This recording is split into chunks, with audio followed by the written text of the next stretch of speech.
नमस्कार, मी doctor Snehal खोलापुरे, Madhavbaug hospital Khopoli. मी येथे बऱ्याच दिवसांपासून फॉलोअप डिपार्टमेंटला काम करते आहे। बरेचदा मला असं आढळून येतं की जे मधुमेहाचे रुग्ण आहे त्यांची एकतर 2-3 प्रकारची औषधं सुरू असतात, कधीतरी त्यांना इन्सुलिन पण घ्यावं लागतं आणि इन्सुलिन सुरू असतं। अशा रुग्णांना नेमकं काय होतं तर बरेचदा दुपारी लेट थोडंसं 4 वाजता वगैरे किंवा कधीतरी मध्यरात्री बरीच भूक लागत असते आणि मग अशा वेळी रुग्ण खायला मागतो आणि खातो सुद्धा। पण यामध्ये काय होतं की खूप सारे औषधं घेतल्यामुळे किंवा इन्सुलिन घेतल्यामुळे रुग्णाला त्यावेळी हायपोग्लायसिमिया डेव्हलप होतो।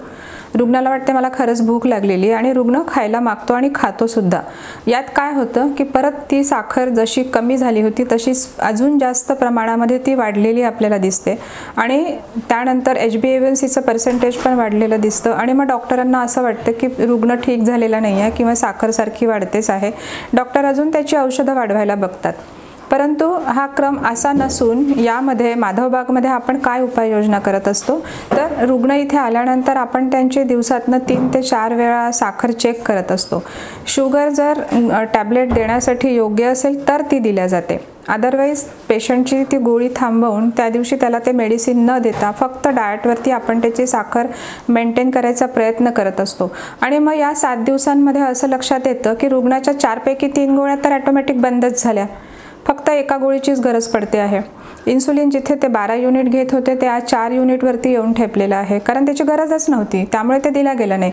कारण इथे येऊन रुग्ण स्वतःवरती काही उपचार करून घेतो, जसे की स्वतः योगा करतो, मॉर्निंग वॉकला जात असतो, प्राणायामाचे काही व्यायाम करतो, यामध्ये त्याच्या शरीरातली साखर ऑटोमॅटिकली कमी व्हायला लागते। शिवाय त्यांना आपण 800 कॅलरीजचा जो डाएट दिला असतो त्यामुळे साखर नक्की कमी होणारच असते आणि याचा फायदा असा होतो की रुग्णांचे ॲलोपॅथीची औषधं हळूहळू कमी व्हायला खूप मदत होते आणि या सगळ्या दुष्टचक्रातनं रुग्ण एकदा बाहेर पडतो, तो त्याची साखर ठीक करूनच। HbA1c सुद्धा पुढच्या 3 महिन्यांमध्ये किंवा 90 दिवसांमध्ये हळूहळू कमी व्हायला लागते। बऱ्याच रुग्णांची HbA1c 9 वरून 6 वर सुद्धा येऊन ठेपलेली मी बघितलेली आहे, मेडिसिन कमी झालेले आहे।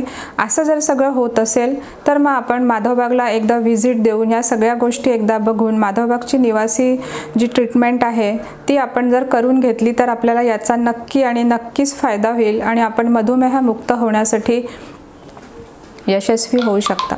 धन्यवाद।